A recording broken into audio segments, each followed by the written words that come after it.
यहाँ पर सर्वेंट पूछता है कि क्या बात है मास्टर, क्या आपको कोई बात परेशान कर रही है। जिस पर वो कोई जवाब नहीं देता है फर्स्ट गार्ड, जिस पर सर्वेंट माफ़ी मांगता है कि मुझे माफ़ कर दीजिए। तभी वो बोलता है कि डीमन लॉर्ड के अंडर में सिर्फ ऐसा 2 ही बार हुआ है जब कोई व्यक्ति इस जस्टिस पवेलियन के अंदर गया हुआ है। आज तक जब से डीमन लॉर्ड लॉर्ड बने हुए हैं तब से आज तक कोई भी इसके अंदर नहीं जा पाया, बड़े से बड़े परिवार का हिस्सा वाला भी या फिर कोई भी बड़ा पदाधिकारी भी इसके अंदर नहीं जा पाया। सिर्फ 2 व्यक्ति ही जा पाए। एक 25 साल पहले जो उनका फर्स्ट डिसाइबल था वो जा पाया था, वो फर्स्ट डिसाइबल उसके अंदर गया हुआ था। और फिर उसके बाद सर्वेंट पूछता है कि क्या आप उस फर्स्ट डिसाइबल की बात कर रहे हैं? क्या आज से पहले भी क्या डीमन लॉर्ड का फर्स्ट डिसाइबल एक और हुआ करता था? क्या ये वो नहीं है? जिस पर बोलता है कि नहीं, इससे पहले एक और हुआ करता था। 20 साल पहले डीमन लॉर्ड ने अपना एक फर्स्ट डिसाइबल बनाया हुआ था जो कि दूसरा कोई था। जिस पर सर्वेंट पूछता है कि क्या आप मुझे बताना चाहते हैं कि वो फर्स्ट डिसाइबल कौन है? जिस पर बोलता है कि हाँ, बिल्कुल सही कहा तुमने, वो फर्स्ट डिसाइबल कोई दूसरा ही था। कुछ समय पहले ही वो फर्स्ट डिसाइबल इस जस्टिस पवेलियन के अंदर गया हुआ था और उसका छाया इसके अंदर मंडरा रहा था। लेकिन जब वो उसके अंदर गया तो उसके बाद से वो ज़िंदा वापस लौट करके नहीं आया, बल्कि उसके शरीर के कई टुकड़े होकर के आए और वो टुकड़े उसे कुत्तों ने खा लिया था लगभग। ये सुनने के बाद सर्वेंट एकदम सरप्राइज रहता है और बोलता है कि क्या सच में डीमन लॉर्ड इतने ख़राब हैं? जिस पर वो बोलता है कि नहीं, ऐसा नहीं है कि उसे मारने का किसी को इरादा था। पता नहीं वह कैसे मर गया। इस जस्टिस पवेलियन के अंदर जो भी गया है सिर्फ जस्टिस ही उसके अंदर जा पाया है। जिस पर सर्वेंट पूछता है तो फिर दूसरा व्यक्ति कौन था जो इसके अंदर गया? जिस पर वो बोलता है कि दूसरा व्यक्ति जनरल डायरेक्टर है। ये वही जनरल डायरेक्टर है जिसके पास कोई भी काबिलियत नहीं है और ना ही कोई अधिकार है। मुरीम का पूर्ण अधिकार वाला व्यक्ति जो छोटे और बड़े सारे के सारे मामले देखता है। ये वही एकमात्र व्यक्ति है जो मार्शल आर्ट नहीं जानता है, जो सिर्फ अपने दिमाग के बलबूते पर वहाँ पहुँचा हुआ है। वो दूसरा व्यक्ति ही है जो कि जस्टिस पवेलियन के अंदर गया हुआ था और सही सलामत लौट करके आया। जिस पर बोलता है कि तो फिर इसका मतलब है कि ये, जिस पर वो बोलता है कि हाँ, इसके बारे में कुछ कहा नहीं जा सकता है कि वो ज़िंदा वापस आएगा या नहीं। वो अपना सिर ऊंचा करके गया हुआ था और सिर ऊंचा करके ही वो वापस आया। डीमन लॉर्ड जब कभी किसी को बुलाते हैं तो कोई बहुत ही बड़ा मामला होता है, या तो उसकी ज़िंदगी और मौत का बड़ा मामला होता है। आज तीसरी बार है जब जस्टिस पवेलियन के अंदर कोई गया हुआ है और पता नहीं वो ज़िंदा वापस आएगा या नहीं। सीन शिफ्ट होता हमारे एमसी को दिखाया जाता है जहाँ पर डीमन लॉर्ड बैठा हुआ होता है और हमारे एमसी को ही देख रहा होता है। यहाँ हमारे एमसी की डीमन लॉर्ड से फट रही होती है एंड यहाँ डीमन लॉर्ड बोल रहा होता है, तो तुमने मुझसे मिलने के लिए बात की हुई थी, बताओ क्या है। यहाँ पे हमारा एमसी उसे ग्रीट करता है एंड यहाँ पर डीमन लॉर्ड बोलता है चलो ठीक है उठो और बताओ। यहाँ पर डीमन लॉर्ड कुछ नहीं बोल रहा होता है, साइलेंटली उसे देखे जा रहा होता है। हमारा एमसी वन सोच रहा होता है कि इसका स्पिरिचुअल पावर और इसका ऑरा कितना मजबूत है, सचमुच में ये बाकी से बहुत अलग है, शायद इसीलिए इसे डीमन लॉर्ड कहा जाता है। मैं तो इसके सामने शायद कुछ भी नहीं हूँ। यहाँ तक कि पिछले ग्रैंड मास्टर और डिवाइन मास्टर इसके अलावा और भी जितने थे उन सब में ये सबसे ज़्यादा है। किसके पास जितनी भी स्पिरिचुअल एनर्जी है उनमें से मैं इसकी क्यूआई का भी पता नहीं लगा पा रहा हूँ। ये बहुत सचमुच बहुत ताकतवर है। इसके अलावा इसने अपनी पोजीशन अब तक बनाए रखी हुई है। यहाँ तक कि टॉप 10 मार्शल आर्टिस्ट में से एक माना जाने वाला ये एक सबसे महान व्यक्ति है। इसकी कोई सीमा नहीं है और कहा जाता है कि पूरी दुनिया में सबसे शक्तिशाली त्रिमूर्ति में से एक माना जाता है। खैर, इस वक्त मुझे इससे क्या बात करनी है, मुझे ये सोचना चाहिए। इस समय तो मेरी इसकी ज़ुबान भी नहीं खुल रही है। ये इतना शक्तिशाली है कि कहा जाता है कि ये आधा अमर हो चुका है और पूरी तरीके से अलग ही दुनिया में रहता है, फिर भी तानाशाह बनने की कोशिश क्यों नहीं करता है। खैर, वो तब तक अपने आप को थप्पड़ मारता और बोलता है कि नहीं नहीं, मुझे ये सब कुछ नहीं सोचना चाहिए। चुन हाजिन अपने आप पर काबू पाओ। तुम भी तो टॉप 10 मार्शल आर्टिस्ट में से एक हो ना, तो तुम इसके सामने कैसे इस तरीके से सोच सकते हो? बिल्कुल भी नहीं। तभी वहाँ पर वो अपना शराब पिए जा रहा होता है और एक प्याला हमारे एमसी को भी देता है डीमन लॉर्ड। सो बड़े खुशी से लेता है और मन सोच रहा होता है वाह, इतनी अच्छी सुगंध और इतनी महंगी शराब, क्या बात है। ऐसी शराब पीने को मुझे कभी नहीं मिली, पिछली ज़िंदगी मेरी ज़िंदगी में भी नहीं। और वो शराब गटक जाता है। यहाँ पे डीमन लॉर्ड बोलता है तुमने मुझसे मिलने की रिक्वेस्ट की थी। तो हमारा एमसी बोलता है कि ओह हाँ। डीमन लॉर्ड पूछता है कि कौन सा कारण है, जिस पर हमारा एमसी सोचता है कि ओ नो, कितना कोल्ड आवाज़ है इसकी, सचमुच में। वैसे सच कहा जाए तो वैसे एक डिसाइबल और एक मास्टर के प्रति ऐसा ही होना चाहिए, लेकिन ये कुछ ज़्यादा कोल्ड नहीं है। और मन सोचे जा रहा होता है इस तरीके से ऐसा लगता है जैसे कि डीमन लॉर्ड के इर्द गिर्द घूमना बहुत ही बेकार है। मुझे सीधे मुद्दे पर ही आना चाहिए, ज़्यादा बेहतर होगा कि सीधे बोलूँ। सो यहाँ पर हमारा एमसी बोलता है कि मेरे पास एक रिक्वेस्ट है। डीमन लॉर्ड पूछता है कि कौन सी रिक्वेस्ट। तो यहाँ हमारा एनसी बोलता है कि वेल आप देख ही सकते हैं। अब वो कुछ बोल नहीं पा रहा होता है और मन सोच जा रहा होता है आखिर तुम किस बात से हिचकिचा रहे हो चुनहाजिन, बोलो। वैसे भी समय गुजरता जा रहा है, तुम भी टॉप 10 मार्शल आर्टिस्ट में से एक हो, तुम इससे कैसे डर सकते हो इस तरीके से? इसका ऑरा इतना मजबूत है कि मेरे शब्द भी नहीं निकल रहे हैं। क्या सचमुच में तुम यहाँ पर खड़े रहने वाले हो? कुछ बोलो चुनहाजिन, कुछ तो बोलो। यहाँ पे वो बोलता है कि ठीक है, तो ये बोलना शायद ठीक रहेगा। मैं यहाँ पर सेक्ट को छोड़ना चाहता हूँ, डीमन सेक्ट को पूरी तरीके से छोड़ करके जाना चाहता हूँ। यहाँ पर हमारा एमसी मन सोच रहा होता है, ओ नो, ये मैंने क्या किया, ये मैंने क्या किया, मुझे ये नहीं करना चाहिए था, मैंने सब कुछ गड़बड़ कर दिया, मुझे इस तरीके से नहीं बोलना चाहिए था। मैं तो बस ये बोलना चाहता था कि मैं ताज़ी हवा खाना चाहता हूँ, मैं बाहर जाना चाहता हूँ, बस और कुछ भी नहीं। ये मैंने सीधा क्या बोल दिया, ये मुझे मार डालेगा। यहाँ पे हमारा डेमन लॉर्ड कोई जवाब नहीं देता है। वो साइलेंटली बोलता है कि ठीक है, तो तुम सेक्ट छोड़ना चाहते हो? वो बोलता है कि हाँ, मैं सेक्ट छोड़ना चाहता हूँ। और मन सोच रहा होता है कि ऑनेस्टली मैंने सब कुछ ऑनेस्टली बोल दिया, क्या ईमानदारी काम आ गई? यहाँ पर बोलता है कि तो रीज़न क्या है? यहाँ पर बोलता है कि वो कोई ख़ास रीज़न नहीं है। और मन सोच रहा होता है मैं पागल हो गया हूँ, उसके चेहरे की हवा भी नहीं पढ़ सकता हूँ, मैं उससे इतना क्यों डर रहा हूँ? वो शराब उसे पार करता है और मन सोच रहा होता है कि ये नहीं बता सकता है कि आखिर ये आदमी सोच क्या रहा है। यहाँ पर डिमांडल बोलता है कि तुम अपनी बात को लेकर कुछ ज़्यादा ही क्लियर हो, तुमने इतना ईजीली मेरे सामने ये बात कह दी। क्या तुम कुछ और भी कहना चाहते हो? तुम कुछ समय के लिए बाहर जाना चाहते हो, या फिर तुम हमेशा हमेशा के लिए डीमन सेक्ट छोड़ना चाहते हो? अब इस बात को सुनकर हमारा एमसी एकदम सरप्राइज रहता है। यहाँ पे डीमन लॉर्ड बोलता है कि क्या तुम्हें मेरा डिसेबल बनना पसंद नहीं? हमारा एमसी बोलता है कि नहीं नहीं, मेरा मतलब ये नहीं था। डीमन लॉर्ड बोलता है तो फिर आखिर तुम्हारा मतलब क्या था? तुमने हार क्यों मान लिया? क्या तुम्हारा शरीर बहुत थक गया है इन सब चीज़ों से? क्या तुम सेक्स से इतना थक चुके हो कि अब छोड़ना चाहते हो? क्या तुम्हारी लिमिट की यही एक सीमा है? यहाँ पे हमारा एनसीमन सोच रहा होता है कि ओ नो, मुझे बोलने तो दो कम से कम। डीमन लॉर्ड बहुत ही कोल्ड वे में अपनी स्पिरिचुअल एनर्जी को रिलीज करते हुए बोल रहा होता है कि मैं तुमसे बहुत डिसअपॉइंट हूँ। यहाँ पे हमारा एनसीमन सोच रहा होता है ओ नो, मैं तो फंस गया यार, क्या बोलूँ? तो हमारा एनसी बोलता है कि वैसे मैं संबंध तोड़ने की कोशिश नहीं कर रहा हूँ, मैं बस कुछ समय के लिए यहाँ पर रह रहा था और ज़्यादा समय नहीं हुआ है। और वैसे भी मैंने अपनी डिमोनिक एनर्जी भी खो दी है, अपनी जितनी भी मार्शल आर्ट टेक्निक्स है वो भी खो दिया है, तो मैं यहाँ रहकर करूँगा क्या? मैं एक आम जिंदगी जीना चाहता हूँ। अमन सोच रहा होता है चीज़ें इस तरीके से बदल गई हैं, मुझे उसे जो भी कहना है सीधा सीधा ही बोल देना चाहिए। सो वो बोलता है कि इसीलिए मैं बस थोड़ा देर के लिए बाहर जाना चाहता हूँ, जैसा आप ज़रूरी समझ सकें। ऐसा नहीं है कि मैं आपको छोड़कर जाना चाहता हूँ, मैं आपका डिसाइबल बनना चाहता हूँ, लेकिन जितना मैं सोचता हूँ ये उतना आसान नहीं है। मैंने सोचा शायद बेहतर होगा कि मैं थोड़ी ताज़ी हवा खा लूँ। डीमन लॉर्ड कुछ भी नहीं बोल रहा होता है। हमारा एनसी बोल रहा होता है कि मैं आपसे यही रिक्वेस्ट करने आया हूँ, तो क्या ये सही रहेगा? और यहाँ पर मन सोच रहा होता है कि चलो ठीक है, मैंने सब कुछ बोल दिया। तभी डीमन लॉर्ड एकदम गुस्से में अपनी पेट पटकता है। हमारा एमसी एकदम सरप्राइज होता है। मन सोच रहा होता है कि क्या मुझे कुछ और बहाना बनाना चाहिए था? ओ नो, मैंने क्या कर दिया? डीमन लॉर्ड बोलता है कि तुम्हारे कहने का मतलब ये है कि तुमने मुझसे रिक्वेस्ट की, परमिशन मांगा सिर्फ कुछ समय के लिए बाहर जाने और हवा खाने के लिए।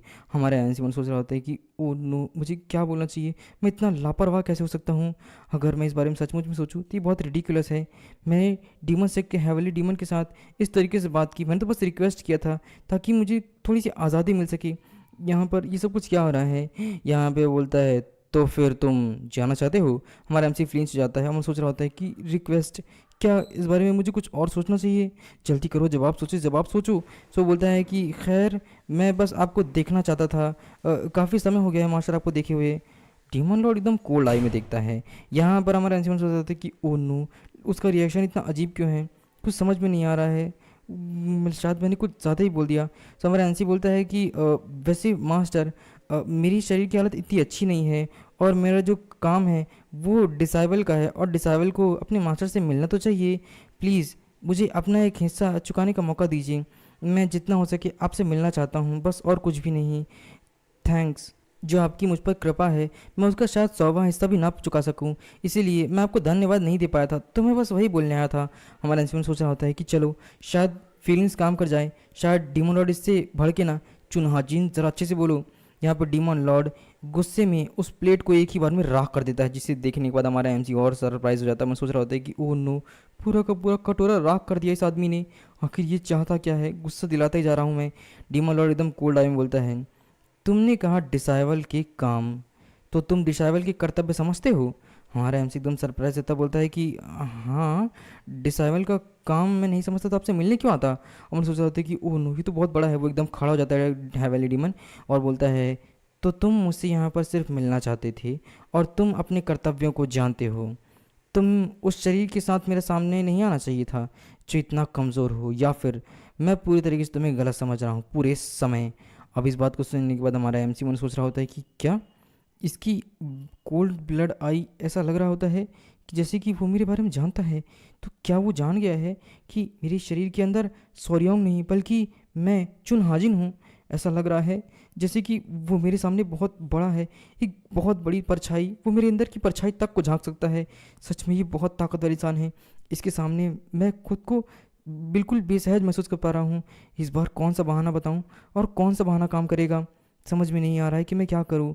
यहाँ पे अवेलेडी मन मुड़ जाता है एंड यहाँ पे मन से हम सोच सकते हैं कि एक मिनट, क्या मैं पकड़ा गया? समझ में नहीं आ रहा है ये सिर किस मुड़ क्यों गया है। हालांकि उसने जो कुछ कहा है, मुझसे थोड़ा सा परेशान महसूस हूँ।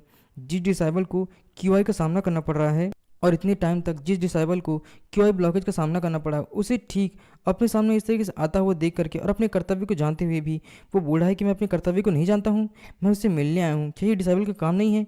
क्या बकवास है। मैं बहुत अजीब हूँ, समझ में नहीं आ रहा ये क्या बकवास कर रहा है। यहाँ पे अवेली डीमन बाहर देख रहा होता है एंड यहाँ पर बोल रहा होता है, तो तुम मुझसे यहाँ पर सिर्फ अपने एक मतलब के लिए मिलने आए हुए हो।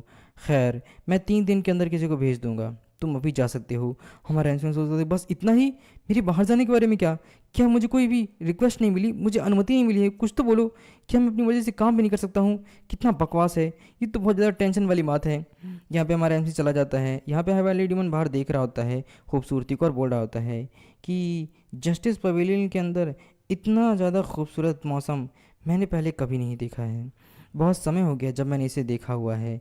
काफ़ी समय पहले जब मेरा फर्स्ट डिसाइबल आया हुआ था, तब जस्टिस पवेलियन पूरी तरीके से बदल गया था और अब ये इतना खूबसूरत है, लगता है कुछ बदलने वाला है। शीन शिप्रुता में दिखाया जाता है, यहाँ पर हैवेली डीमन फिर से शराब पिए जा रहा होता है और बोल रहा होता है, तो तुम्हारी मेहनत के लिए तुम्हें रिवॉर्ड मिलना चाहिए। फर्स्ट गार्ड बोलता है कि मैं बहुत सम्मानित महसूस कर रहा हूँ मास्टर कि आपने मेरे लिए शराब दी। यहाँ पर हैवेली डीमन बोलता है कि चलो ठीक है, वैसे थर्ड डिसाइबल के साथ आखिर हो क्या रहा है? तुम्हें नहीं लगता है कि वो कुछ ज़्यादा बदल गया है? वो अपने स्वास्थ्य के बारे में क्या है? जिस पर वो सर्वेंट बोलता है कि वो बस कुछ समय के लिए आराम कर रहे हैं और अपने स्वास्थ्य का लाभ ले रहे हैं। हैवेलीमन बोलता है बस इतना ही। जिस पर सर्वेंट बोलता है कि हाँ मास्टर बस इतना ही। यहाँ पे हैवेलीमन बोलता है, तो लगता है कि सारी चीज़ें अच्छी तरीके से चल रही हैं। 10 साल पहले मैंने ये सोच कर ये सब कुछ उठाया हुआ था क्योंकि मुझे लगा कि वो बहुत सही है, लेकिन बाद में पता चला कि वो कोई कमज़ोर इंसान नहीं बल्कि वो तो एक विषैला सांप है जो कि बहुत बुरा है। लेकिन आज जब मैंने उसकी आंखों में देखा तो उसकी आंखों में जैसे एक अलग ही चमक थी। वो बिल्कुल शांत स्वभाव का और एकदम बदला लग रहा था, जैसे कि वही ब्लॉकेज के बाद वो अपना सब कुछ भूल चुका हुआ हो। इसके अलावा मैंने उसे जस्टिस पवेलियन में बुलाया जहाँ पर भावनाओं के आधार पर हर चीज़ बदल जाती है, क्योंकि वहाँ पर मैंने एल्यूजन डाला हुआ है। वह मौत को भी समझ रहा है और मौत के दर से गुजरने के बाद शायद वो काफ़ी सारी चीज़ें समझने लग गया है। यहाँ पर ये सब सुनने के बाद तो एकदम सरप्राइज रहता है। यहाँ पे हैवेली डीमन बताता है कि जस्टिस पवेलियन डीमन सेक्ट का एक ऐसा पवेलियन है जो कि हैवेली डीमंस के लिए बनाया गया है। कहा जाता है कि इसे हैवेली डीमन ने बनाया हुआ है अपनी क्यूआई टेक्निक की मदद से, और इसमें अपना एल्यूजन डाला हुआ है। ये लोगों के दिल के हिसाब से और उनकी अच्छाई बुराई और उनकी भावनाओं के हिसाब से बदलता रहता है। अगर कोई व्यक्ति बुरा इरादा लेकर के यहाँ आता है तो आसपास का एरिया उसके लिए बहुत ज़्यादा खतरनाक और डरावना हो जाता है, मानो जैसे बहुत सारे भेड़िए और राक्षस उसे खाने के लिए दौड़ रहे हों। लेकिन अगर कोई व्यक्ति अच्छा इरादा रख करके आता है तो फिर वहाँ पर मौसम पूरी तरीके से बदल जाता है। लेकिन अगर कोई व्यक्ति बुरा इरादा रख करके आता है तो वहाँ का चारों तरफ का एरिया उसके साथ बदल जाता है और उसे जितनी भी चीज़ें एल्यूजन में दिखाई दे रही होती हैं वो उसके लिए सच साबित होकर के उसकी जान वहीं पर चली जाती है। मगर जो इरादा अच्छा रखता है हैवेली डीमन के लिए, उसकी तरफ से एक चारों तरफ एक अच्छा एनवायरनमेंट क्रिएट हो जाता है। यानी कि सरल शब्द में बोला जाए तो जैसी आपकी भावना है जस्टिस पवेलियन का एरिया वैसे ही बदल जाएगा। अगर कोई बुरा इरादा रखता है तो उसे भेड़िए खा जाएंगे क्योंकि उसका इरादा बुरा है। अगर कोई अच्छा इरादा रखता है तो फिर वहाँ पर हरियाली छा जाएगी, जैसे कि हमारे एमसी ने रखा हुआ था, क्योंकि हमारे एमसी हरियाली चाहता था और उसके दिल में कोई भी बुराई नहीं है। ये हैवेली डीमन ने बनाया हुआ है और ये एक ऐसी टेक्निक है जिससे किसी के भी सच्चे इरादे को पता किया जा सकता है। हैवेली डीमन के जितने भी करीब लोग हैं या फिर हैवेली डीमन जिसे अपना बनाना चाहता है, और ये एक हाई लेवल की टेक्निक है जिसे कि सिर्फ हैवेली डीमन ही कर सकता है। यहाँ पे हैवेली डीमन बोलता है कि क्या तुमने बांस के उस एरिया की देखभाल अच्छी तरीके से कर रहे हो? जिस पर सर्वेंट बोलता है कि हाँ, हमने कई सहकर्मियों को और कई कर्मचारियों को भेजा हुआ है वहाँ पर, और काफ़ी सारी चीज़ें ठीक भी हो चुकी हैं, और हर 5 महीने में हम उसका देखभाल भी करते हैं। पिछले 5 महीनों में वहाँ पर किसी की मौत नहीं हुई है। जिस पर हवेली डीमन बोलता है कि चलो, अच्छी चीज़ है, कम से कम किसी की जान नहीं गई। तो अब मुझे लगता है कि वहाँ पर किसी को भेजने का समय आ गया है।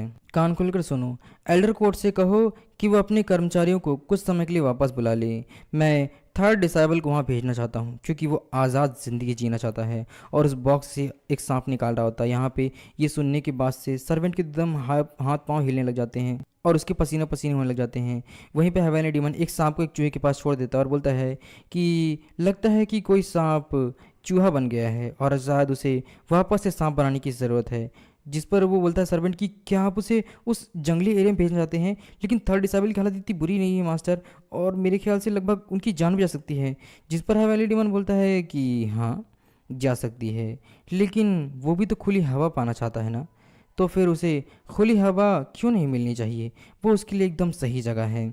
वहाँ पर कई सारे भेड़ी और जानवर हैं जिसका सामना करते हुए वो खुद को मजबूत बनाएगा, क्योंकि वो मेरा डिसाइबल है। यहाँ पे हमारे एमसी को भेज दिया जाता है, एंड यहाँ पे हमारा एमसी महसूस रहा होता है कि वो डीमन लॉर्ड, वो हेवनली डीमन कमीना बास्टर्ड कहीं का, मैंने उससे बोला हुआ था कि मैं कुछ समय के लिए एक खूबसूरत सी जगह पर जाना चाहता हूँ, थोड़ा सा शांति पाना चाहता हूँ। मैंने उससे रिक्वेस्ट की हुई थी, लेकिन लेकिन उसने मुझे ऐसी जगह पर भेज दिया जो पूरी जंगलों से भरी हुई है। यहाँ पर जंगली जानवर हैं और ना जाने कितनी तरह की खतरनाक चीज़ें हैं। सचमुच में मुझे ऐसी जगह पर भेज दिया।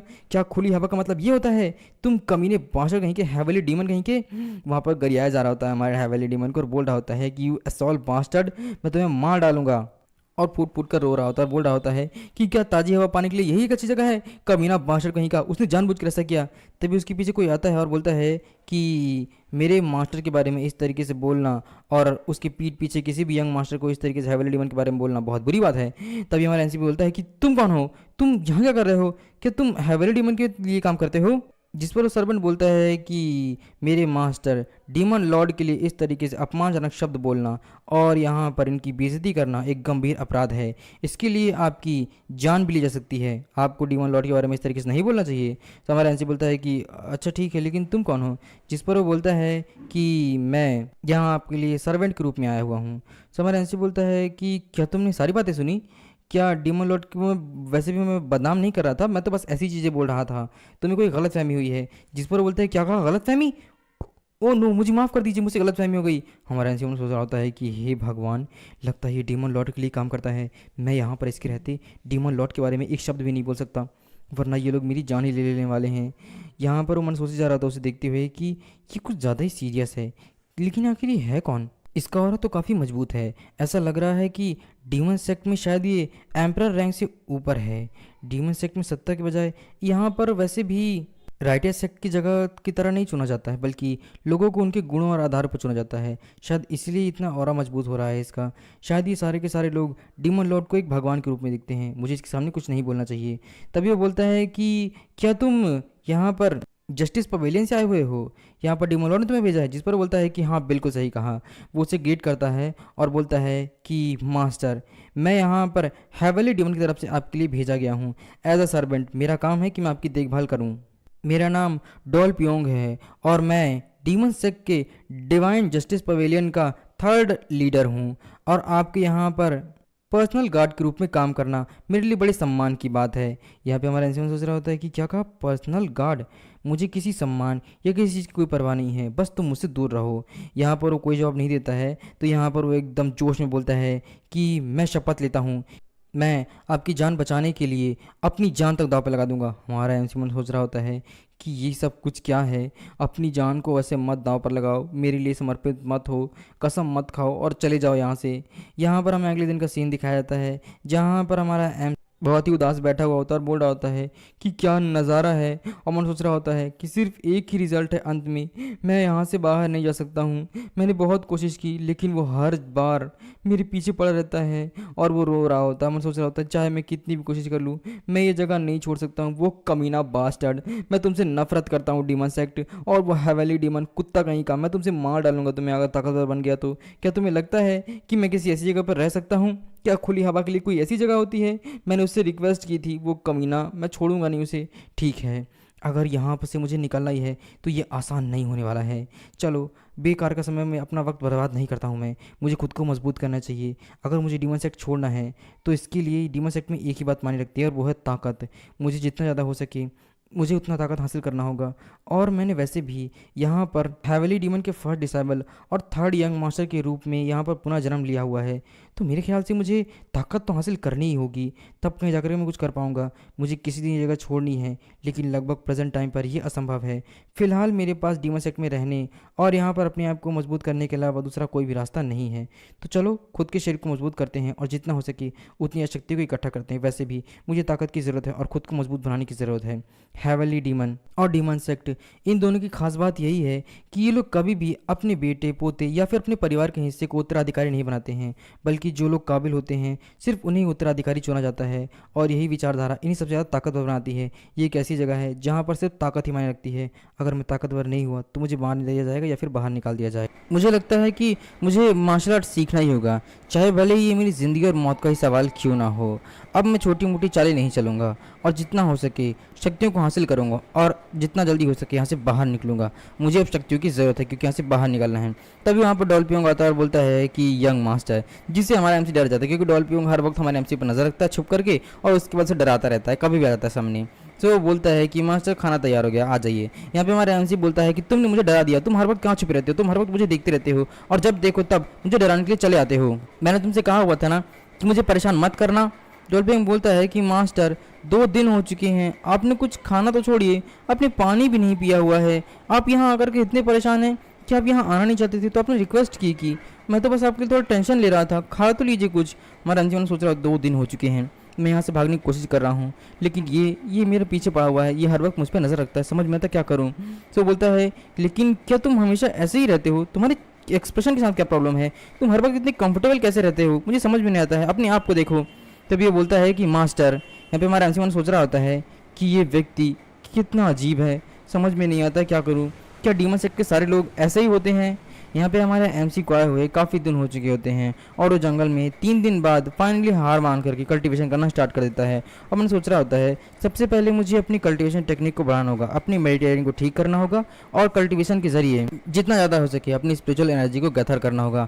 और इसके लिए मुझे अनलिमिटेड क्यूआई टेक्निक का इस्तेमाल करना होगा। इस टेक्निक की मदद से मैं जितना ज़्यादा हो सके उतना ज़्यादा आसपास की क्यूआई टेक्निक को इकट्ठा कर सकता हूँ। आखिर ये है क्या अनलिमिटेड क्यूआई टेक्निक? यहाँ पर अपनी स्पिरिचुअल पावर को एक्टिवेट करने की सबसे अच्छी टेक्निक होती है। हालांकि मुझे कुछ अलग महसूस हो रहा है धीरे धीरे करके, वो आसपास की जितनी भी स्पिरिचुअल एनर्जी होती है वो गैदर कर रहा था। मन सोच रहा होता है कि इस टाइम पर जो मेरा लेवल है वो नॉर्मल लेवल है और थर्ड लेवल है। अनलिमिटेड क्यूआई टेक्निक में 5 लेवल होते हैं, जिनमें से मैं पिछली ज़िंदगी में 4th लेवल पर था और बहुत ज़्यादा ताकतवर था क्योंकि मैंने कई सारी टेक्निक्स, यहाँ तक कि मैंने 9 ग्रेड सेक की मार्शल आर्ट भी सीखी हुई थी, इसीलिए मैं 4th लेवल पर पहुँच सका था। और अनलिमिटेड टेक्निक की मदद से मैं अपने शरीर में जितनी भी स्पिरिचुअल एनर्जी है उसे जितना ज़्यादा हो सके उतना ज़्यादा बढ़ा सकता हूँ। यहाँ तक कि मैं क्यूआई टेक्निक को अपनी मर्ज़ी के हिसाब से प्योर भी कर सकता हूँ। मेरा शरीर बहुत ज़्यादा कमज़ोर है और इस समय मैं भी क्यूआई ब्लॉकेज के साथ उठा हुआ हूँ, इसलिए 3rd लेवल पर होना भी एक अच्छी बात है और 4th लेवल पर ये मुझे बढ़ाने में मदद कर सकता है। हाँ, ये हो सकता है, मुझे और कोशिश करनी होगी। ये बच्चा, अगर मैं कहूँ कि इसके टैलेंट की बात की जाए तो ये बहुत ही कमाल का टैलेंट है और इसका शरीर भी काफ़ी अच्छा हो चुका है पहले मुकाबले। यहाँ पे आसपास सारी स्पिरिचुअल एनर्जी को गैदर कर रहा होता है। मन सोच रहा होता है कि मुझे जितना जल्दी हो सके अपनी एनर्जी को प्योर करना होगा और अपने आप को मजबूत करना होगा। हालांकि मेरे अंदर की जो प्योरिफिकेशन टेक्निक है वो अपने आप एक्टिवेट हो गई है और इसकी वजह से मैं आसपास की चीज़ों को भी महसूस कर पा रहा हूँ और जितनी भी आसपास की जितनी प्योर एनर्जी है मैं उसे भी गैदर कर पा रहा हूँ अपनी बॉडी के अंदर। मुझे और जल्दी करनी होगी और आसपास की शुद्ध हवा और शुद्ध होती चली जा रही है। मैं अपनी क्यूआई टेक्निक की मदद से अपने अंदर के जितने भी हिस्से हैं उन्हें भी मजबूत बनाने की कोशिश कर सकता हूँ और आसपास जितनी भी एनर्जी उसे गैदर कर रहा था। मन सोचा जा रहा होता है कि इस क्षेत्र के आसपास बहुत ज़्यादा स्पिरिचुअल एनर्जी है और बहुत ज़्यादा ताकतवर है। मेरी क्यूआई टेक्निक दुगना बढ़ चुकी है और शायद मैं जिस स्पीड के साथ हूँ, अगर मैं इसी स्पीड के साथ रहा तो मैं पिछली ज़िंदगी से बहुत जल्द ही, जितना मैं सोच रहा हूँ उससे जल्द ही 4th लेवल पर पहुँच जाऊँगा। मुझे और कोशिश करनी होगी और वेल डन। जितना ज़्यादा हो सके मुझे जितना ज़्यादा ताकत लगानी होगी। वो अपनी पूरी ताकत को इस्तेमाल करता है, अपनी पूरी स्पिरिचुअल एनर्जी को आसपास फैलाने लग जाता है और गैदर कर रहा होता है। मन सोचा जा रहा है बस थोड़ा और, मैं 4th लेवल पर पहुँचने ही वाला हूँ। फिर वहाँ पर एक बहुत ही बड़ा ब्लास्ट होता है और बोलता है हमारा एमसी कि फाइनली मैं पहुँच गया हूँ। यहाँ पर हमारे एमसी को यहाँ आए हुए 5 दिन हो चुके हैं। हमारा एमसी बोल रहा होता है कि मेरा शरीर पूरी तरीके से ठीक हो गया और काफ़ी मजबूत भी हो गया है। मेरी क्यूआई टेक्निक की वजह से मैंने अपने शरीर को बहुत ज़्यादा मजबूत भी कर लिया है, और तो और अब वो अधिकांश हिस्सा उसका ठीक भी हो चुका है। अगर मैं इस बारे में देखूँ तो ये जंगल भी मुझे काफ़ी अच्छा लग गया है। ये मेरी उम्मीद से काफ़ी ज़्यादा जल्दी हो गया है। यहाँ तक कि मेरे बाल भी काले हुए हैं। हालांकि मैंने सुना हुआ था कि अनलिमिटेड क्यूआई टेक्निक की मदद से हम अपने बालों का रंग भी बदल सकते हैं। चलो, मेरे बालों का रंग कम से कम काला हो गया है। हालांकि इसका कारण सिर्फ मेरी क्यूआई टेक्निक ही नहीं है, बल्कि डॉल्फियों का खाना भी है जो सबसे ज़्यादा मैंने खाया हुआ है। वो बोल रहा होता है कि खाना बहुत ही अच्छा है, और तो और डॉल्फिन मेरे लिए बहुत काम करता है। वो दिन रात काम करता रहता है और वो मेरे लिए खाना बनाता है, और मैं खा करके आराम से सो सकता हूँ। फिर उसके बाद उठ करके कल्टीवेशन कर सकता हूँ। सच में ये मेरी ज़िंदगी बहुत ज़्यादा अच्छी है। पिछली ज़िंदगी के एक किलर के रूप में मेरे पास एक सबसे अच्छी टेक्निक थी, वो है हाइपर सेंसेस की, जो कि इस समय भी मुझे मिली हुई है। मैं आसपास की चीज़ों को महसूस कर सकता हूँ। ये हाइपर टेक्निक मुझे पिछली ज़िंदगी के हिसाब से काफ़ी ज़्यादा मजबूती से काम कर रही है और अपने आप एक्टिवेट हो चुकी है। मेरे लगातार पिछली ज़िंदगी में मैंने कई सारी मुसीबतों को झेला, यहाँ तक कि लाइफ एंड डेथ की कई सारी मुसीबतों को झेलने और लड़ाई लड़ने के बाद से मैंने हाइपर सेंसेस की इस टेक्निक को पाया हुआ था। मेरी ज़िंदगी जीने के इस तरीके और ज़िंदगी जीने की इच्छा की वजह से ही मुझे ये सब कुछ मिला हुआ है। मैं चाहूँ तो अपनी मार्शल आर्ट की टेक्निक से इसे जितना ज़्यादा हो सके उतना बढ़ा सकता हूँ। यहाँ तक कि हेवनली डेमन की जितनी भी 6 टेक्निक्स हैं, उनकी मदद से ये बहुत ज़्यादा बढ़ चुका है। आसपास के जितने भी जानवर हैं, मैं उनकी टेक्निक को भी जान सकता हूँ और उन्हें भी महसूस कर सकता हूँ। ये एक ऐसी मार्शल आर्ट है जो कि जानवरों की इंद्रियों के 5 गुना ताकतवर होती है, और मेरी टेक्निक को इतना ज़्यादा बढ़ा देगी कि मैं आसपास ना होकर के भी हर चीज़ को सेंस कर सकता हूँ। ये टेक्निक मैंने तब पाई हुई थी जब मुझे हर वक्त डर लगा रहता था, क्योंकि मैं एक किलर था कि कहीं मुझ पर हमला ना कर दे। इसीलिए हाइपर सेंसेस की टेक्निक से मैं ये बात पता कर सकता था कि कौन मुझ पर कब हमला करने वाला है, और उसकी हल्की सी आहट को भी मैं महसूस कर सकता था। ये मेरे आसपास की चीज़ों को भी मैं महसूस कर सकता हूँ इस समय भी, कि मेरे आसपास क्या हो रहा है। भले ही मैं उन जानवरों को ना देख रहा हूँ, लेकिन उसके बाद भी मैं दूर तक की किसी भी जानवर को महसूस कर सकता हूँ। यहाँ पर तभी दिखता है कि एक बाज एक सांप को उठाकर खा चला जाता है, तो हमारा एनसी बोलता है कि मैं सचमुच में बहुत नफरत करता हूँ। मैं इस जगह को ढालने लग गया हूँ। ये जगह मुझे अच्छी लगने लगी है, ये बहुत बुरा है। तभी वहाँ पर डॉल्फिन आता है और फिर से बोलता है कि यंग मास्टर, हमारा एनसी बोलता है कि तुम्हारी प्रॉब्लम क्या है, तुमने तो मुझे डरा दिया है साले कमीने कहीं के। यहाँ पर डॉल्फिन बोलता है कि प्लीज़ मास्टर जल्दी आ जाइए, खाना तैयार हो गया है। हमारा एनसी बोलता है कि यू बास्टर्ड, पागल कहीं के साले, तेरी प्रॉब्लम क्या है? जब देखो तब पूरा समय छुपा रहता है, मुझ पर नजर रखता रहता है, और उसके बाद कहीं से भी आ जाता है। मुझे डर लगने लग गया है, तो आखिर इस तरीके की हरकत क्यों कर रहा है? ठीक है, देखते हैं कौन जीता है, मुझसे मुकाबला करेगा क्या? यहाँ पर वो बोलता है डॉल्फिन, नहीं मास्टर, मुझे माफ़ कीजिएगा। हमारा एनसी सोच रहा होता है ये कमीना बास्टर्ड, ये मुझसे बेवकूफ़ होने का नाटक कर रहा है या फिर मजाक कर रहा है। आखिर ये आदमी है क्या चीज़, डरा दिया मुझे। यहाँ पर बाज को देख करके डॉल्फिन बोल रहा होता है कि मेरे ख्याल से शाम होने वाली है और बहुत जल्द यहाँ पर कई सारे राक्षस भी आने वाले हैं। मास्टर, हमें जल्दी चलना चाहिए क्योंकि यहाँ बहुत ही ज़्यादा खतरा है। हमारा एनसी जा रहा होता है एंड मन में सोच रहा होता है फाइनली मैंने यहाँ पर ये सारी चीज़ें एडमिट कर ली और एक्सेप्ट कर ली। मैंने काफ़ी हद तक मार्शल आर्ट सीख ली है। और अगर मैं बात करूँ पिछली ज़िंदगी की, तो अगर मैं पिछली ज़िंदगी की एक्सपीरियंस, ज्ञान और जितना भी मेरा टैलेंट था वो मैं इस शरीर में डाल दूँ तो मैं कुछ ही समय में बहुत शक्तिशाली बन जाऊँगा। हालांकि डॉल्फिन के सामने मुझे ये करना काफ़ी ज़्यादा मुश्किल होगा, लेकिन मैं फिर भी कर सकता हूँ। तभी डॉल्फिन को कुछ महसूस होता है। सो हमारा डॉल्फिन बोलता है कि मास्टर, शायद ऐसा लग रहा है जैसे कोई हमें देख रहा है, हमें जल्दी करना होगा। क्या ये कोई भूत है? वो पीछे देख रहा होता है, बांस में कोई देख रहा होता है। शीन शिप होता है, हमारे एमसी को दिखाता है, जो कि काफ़ी तेज़ी से अपनी स्पिरिचुअल एनर्जी को रिलीज करते हुए मन सोच रहा होता है ठीक है, तो चलो अगर मैं कुछ हद तक ठीक हो गया हूँ तो मुझे वो चीज़ करनी चाहिए। देखता हूँ मैं कितना उड़ सकता हूँ कि नहीं। यहाँ पे हमारा एमसी बहुत ही स्पीड से जाने लग जाता है और मन सोच रहा होता है कि अगर मैं मार्शल आर्ट की बात करूँ तो मेरी पिछली ज़िंदगी इतना स्पीड तो नहीं है, लेकिन फिर भी मेरी मार्शल आर्ट टेक्निक वापस आ चुकी है। और कम से कम मैं पहले जितना ताकतवर ना हो सका, कुछ तो ताकतवर हो ही चुका हूँ, और मेरा शरीर बहुत ज़्यादा ताकतवर भी हो चुका है। मेरी हाइपर सेंसेस की ताकत भी बढ़ चुकी है और नेट सेंसेस की पावर भी बढ़ चुकी है। मैं अगर कुछ बचा रह गया है तो वो है मुझे अपनी टेक्निक को और ज़्यादा मजबूत करना और अपने शरीर को। अब मुझे बस एक टेक्निक और सीखनी है, डार्क शेडो क्यूआई, जो कि टॉप 10 मार्शल आर्टिस्ट में से एक है, और मैंने 9 गेट सक्सेस टेक्निक सीखी हुई है जो कि उनकी सीक्रेट आर्ट है। मुझे डार्क टेक्निक वहीं से मिली हुई थी क्योंकि मैं पिछली ज़िंदगी में किलर था। इसीलिए अगर मैं अपनी मार्शल आर्ट टेक्निक के बारे में बात करूं जिसने मुझे किलिंग किंग बनाया और चुन हाजिन बनाया, जिसमें इतना नाम था, तो वो यही टेक्निक थी, डार्क क्यूआई टेक्निक। मुझे इतना जल्दी हो सके उतना ज़्यादा जल्दी इसे सीखना होगा। उसके साथ मैं कुछ ही समय में बहुत ज़्यादा मजबूत हो सकता हूँ और कोई मुझे नहीं हरा सकता है। वो एक पेड़ पर आकर रुकता है, मन सोच रहा होता है लेकिन मुझे डार्क शेडो क्यूआई टेक्निक की इजाज़त है या फिर नहीं है, क्योंकि ये तो डीमन सेक्ट है और डीमन सेक्ट में राइटियस सेक्ट की टेक्निक की क्या इजाज़त होगी? समझ में नहीं आता है क्या करूं। क्या सोरियोंग इस बारे में कुछ जानता होगा? वैसे मैं इस समय सोरियोंग हूँ और चुन हाजिर नहीं हूँ, क्योंकि मैं यहाँ पर थर्ड यंग मास्टर हूँ। तो क्या मैं डिमोनिक आर्ट के अलावा कुछ और सीख सकता हूँ? तभी उसे कुछ होश आता है कि वो एक डंडे पर बांस पे बैठा हुआ है और वो बांस बहुत तेज़ी से हिल रहा होता है। सो हमारा एमसी सोचता है कि ओ नो, मैंने बहुत देर कर दी। वो बहुत ज़्यादा दूर जाकर गिरता है। शीन शिफ्ट होता है, में दिखाया जाता है। यहाँ पे हमारा एमसी बोल रहा होता है डॉल्फियों को चलाते हैं कि डॉल्फियों तुम कहाँ हो? तभी डॉल्फियों आता है और बोलता है कि यस मास्टर, क्या हुआ? हमारा एमसी सोच रहा होता है ये हर बार डराने हुए तरीके से क्यों आता है। सो हमारा एमसी बोलता है कि मुझे तुमसे कुछ पूछना है। डॉल्फिन बोलता है पूछिए मास्टर। हमारा एमसी बोलता है कि क्या कभी ऐसा हुआ है कि मेरे भाई या फिर मेरे कोई रिश्तेदार या डिमोनिक सेक्ट में कोई भी ऐसा व्यक्ति जिसने राइटर्स सेक्ट की कोई टेक्निक सीखी हो या डिमोनिक मार्शल आर्ट के अलावा भी कुछ और सीखा हो? जिस पर डॉल्फिन कोई जवाब नहीं देता है। सो यहाँ पे हमारा एमसी बोलता है कि क्या हुआ? डॉल्फिन बोलता है कि मास्टर, मेरे हिसाब से तो मैं आपसे माफ़ी चाहता हूँ, लेकिन मैं आपके प्रश्न को समझ भी नहीं पाया हूँ। हमारा एमसी सोच रहा होता है कि आखिर ये क्या है, ये तो मेरी कल्पना से भी परे है, पता नहीं ये क्या चीज़ है। तो हमारा एमसी बोलता है मेरे कहने का मतलब ये है कि मैं डिमोनिक आर्ट के अलावा जो राइटर्स सेक्ट है उसकी कई मार्शल आर्ट सीखना चाहता हूँ या फिर कुछ और सीखना चाहता हूँ। तो क्या मैं सीख सकता हूँ या फिर नहीं? डॉल्फिन बोलता है कि वैसे मास्टर ये लगभग इम्पॉसिबल है, क्योंकि अगर आप डिमोनिक आर्ट के अलावा कुछ सीखते हैं डीमन सेक्ट में, तो इससे एक चीज़ होगी और वो है आपकी जान जा सकती है, क्योंकि हाई वाले डीमन इससे बहुत ज़्यादा नाखुश हो सकते हैं। तो हमारा एमसी एकदम डर जाता है एंड यहाँ पर वो बोलता है कि डॉल्फियोंग, तो बोलता है कि यस मास्टर। डॉल्फिन एक काम करो, जल्दी जाओ और हाई वैली डीमन में जितनी भी पुस्तकें हैं मार्शल आर्ट की और सीक्रेट आर्ट्स हैं, उन सारे डिवाइन सीक्रेट आर्ट को लेकर आ जाओ। अब हमारा डॉल्फिन एकदम सरप्राइज रहता है और बोलता है कि क्या सच में मास्टर? जिस पर हमारा एमसी बोलता है कि हाँ, थर्ड यंग मास्टर के अधिकार के रूप में मैं तुमसे कह रहा हूँ कि तुम इन्हें कुछ समय के लिए उधार ले आओ, क्योंकि मैं डिमोनिक मार्शल आर्ट को सीखना चाहता हूँ, वो सीक्रेट मार्शल आर्ट, जिससे कि मैं बहुत ज़्यादा ताकतवर हो सकूँगा। अब इस बात को सुनकर डॉल्फिन भी सरप्राइज रहता है एंड यहाँ पर हमें दिखाया जाता है उसी पवेलियन का सीन जहाँ पर डॉल्फिन आया हुआ होता है। सो यहाँ पर फर्स्ट गार्ड से बोल रहा होता है तो तुमने मुझसे रिक्वेस्ट की हुई है कि तुम्हें डिमोनिक सीक्रेट आर्ट चाहिए, जिस पर बोलता है कि हाँ।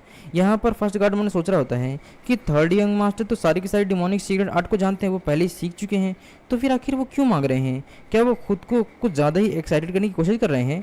आखिर वो करना क्या चाहते हैं? झूठ क्यों बोल रहे हैं वो?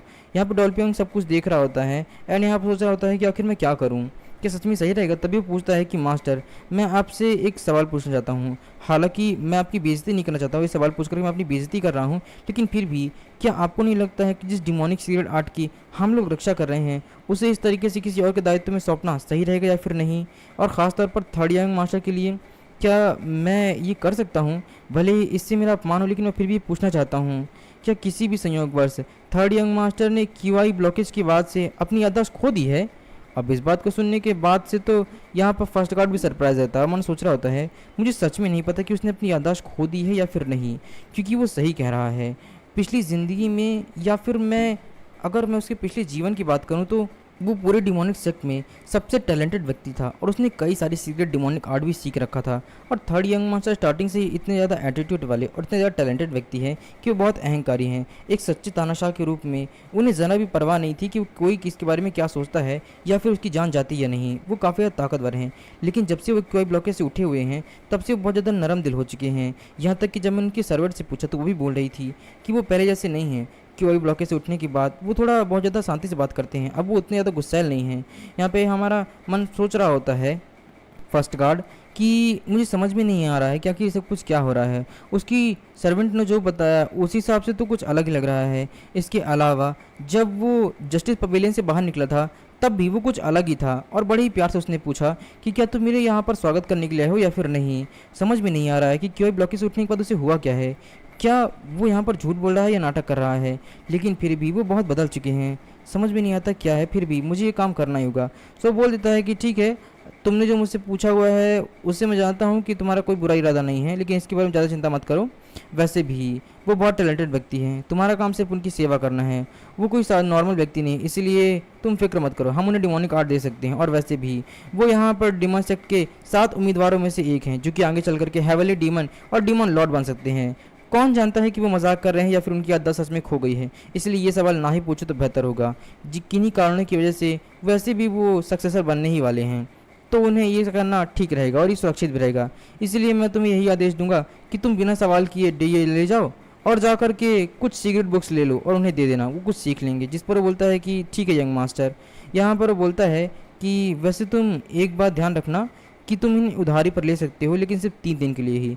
3 दिन के अंदर अंदर ही उन्हें जितनी भी डिमोनिक आर्ट सीखनी है वो सीख सकते हैं। और हाँ, ध्यान रहे कि कुछ गड़बड़ नहीं होनी चाहिए और ना ही किसी को इस बारे में पता चलना चाहिए। एक बात और, क्या तुमने एक बात नोटिस किया कि जंगल में वो ठीक है या फिर नहीं है? जिस पर वो बोलता है कि मैंने अभी तक उन्हें बताने का कोई प्लान नहीं बताया है, लेकिन फ़िक्र मत कीजिए, मैं उन्हें जल्दी बता दूंगा।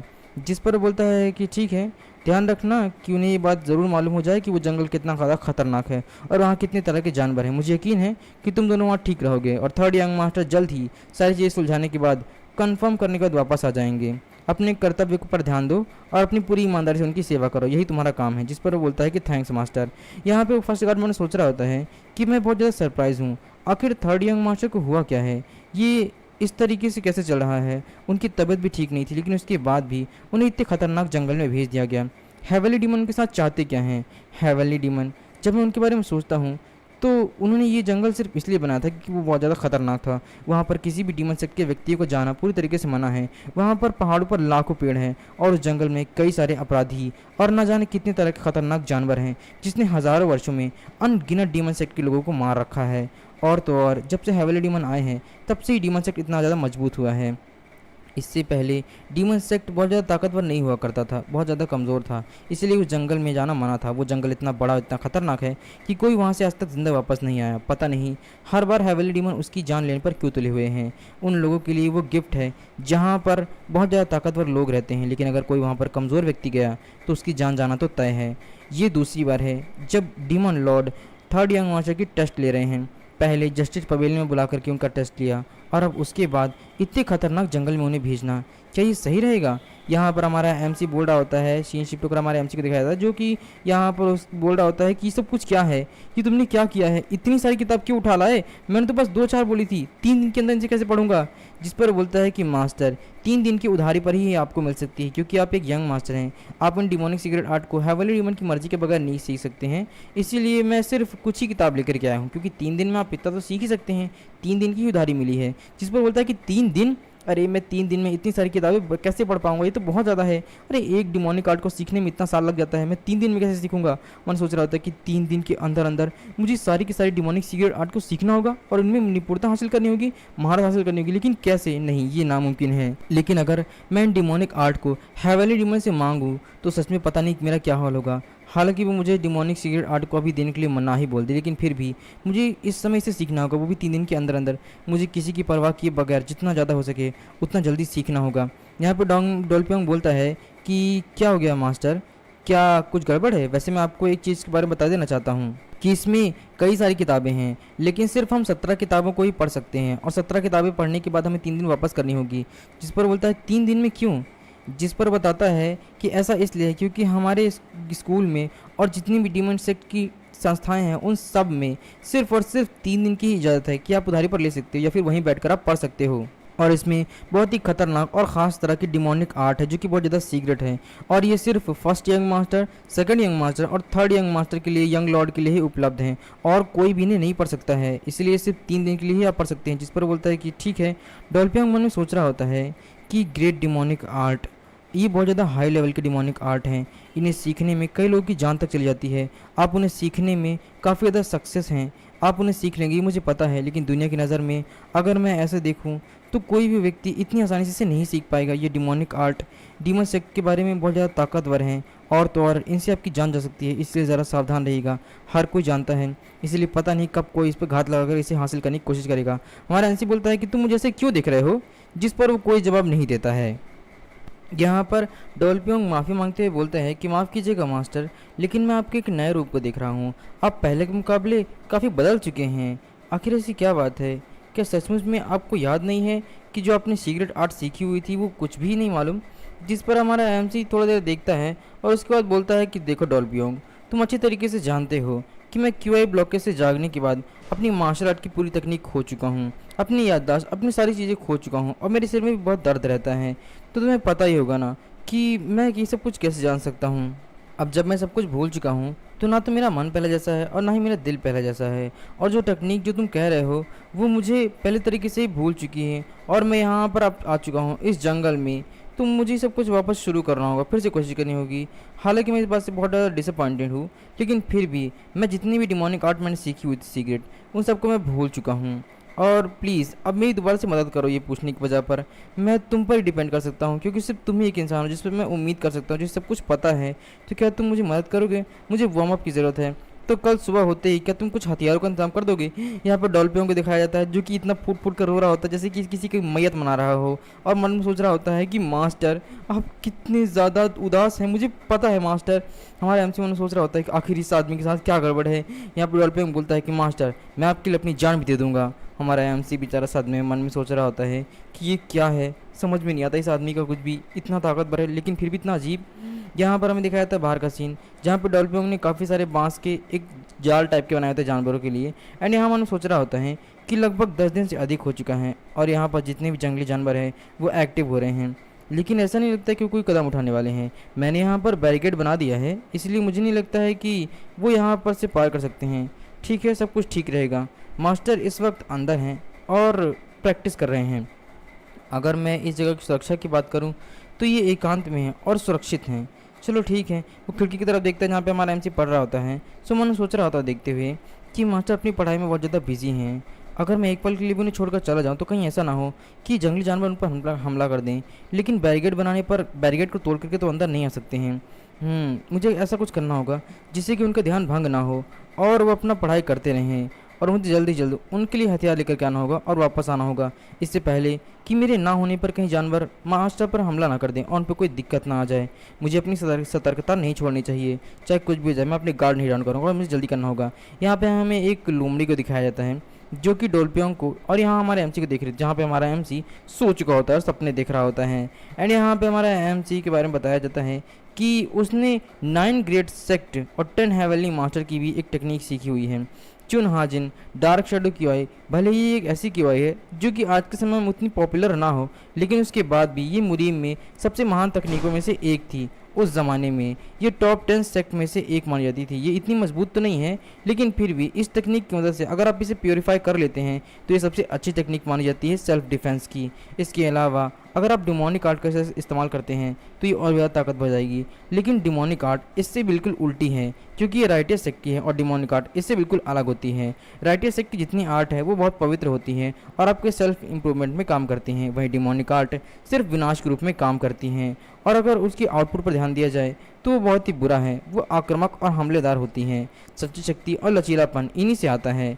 हालांकि अगर मैं किलिंग किंग की बात करूं तो ये बहुत मिलता जुलता है पिछली ज़िंदगी से। यहाँ पे हमारा एमसी बोल रहा होता है कि टॉप 10 डिमोनिक मार्शल आर्ट के बारे में अगर मैं सोच रहा हूँ तो वो काफ़ी ज़्यादा कारगर हैं, और अगर मैं इन सबको सीख लेता हूँ तो क्या ये काम करेगी? निश्चित रूप से ये एक बहुत ही ताकतवर मार्शल आर्ट टेक्निक बन जाएगी। मैं अभी जिस स्थिति में हूँ उस स्थिति में मैं टॉप 10 डिमोनिक आर्ट में महारत हासिल नहीं कर पाऊँगा, क्योंकि मेरा शरीर और मेरी आत्मा बहुत कमज़ोर है। लेकिन अगर मैं 10 ग्रेट डिमोनिक आर्ट का उपयोग करके डार्क क्यूआई शैडो को बढ़ाने के लिए कोशिश करूं तो क्या मैं ये कर सकता हूं?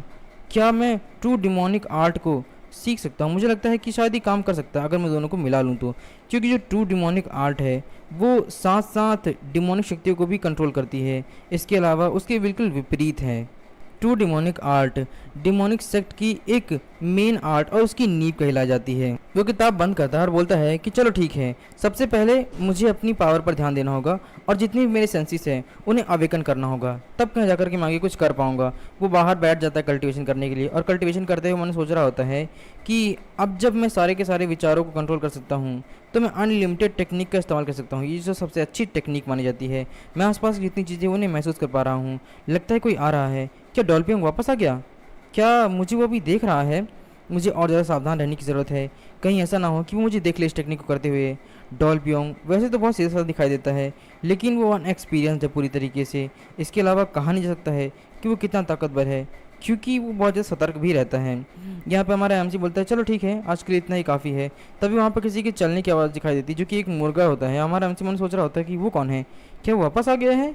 तभी वो देखता है कि वहाँ पास कोई और है। सो एकदम सरप्राइज रहता है, क्योंकि वहाँ पर हमारे एमसी पर किसी ने हमला कर दिया होता है। सो तुरंत उसे डॉज भी कर लेता है। तो हमारा एमसी सोच रहा होता है कि आखिर ये क्या चीज़ है, ये है क्या, कुछ गड़बड़ है वहाँ पर, क्या डॉल्फिन वापस आ गया है? लेकिन वो इतना खतरनाक क्या है? तभी वो देखता है सामने कि आखिर ये चीज़ क्या है। दीवार से टकराने पर दीवार टूट गई। ऐसा लग रहा है जैसे कि कुछ अलग ही है। वो कोई और नहीं होता बल्कि एक जंगली मुर्गा होता है, जिसे देखने के बाद हमारा एमसी एकदम सरप्राइज होता है। मन सोच रहा होता है कि ये क्या है, ये एक जंगली मुर्गा है। और तो और इसके 4 पे 6 पैर हैं, और इसके इंसान जितने बड़े पंख और 3-3 सर हैं। आखिर ये किस तरह का मुर्गा है, ये क्या चीज़ है, इतना बड़ा मुर्गा। मैंने कभी सोचा नहीं था कि इस जंगल में इतना बड़ा मुर्गा भी होता होगा।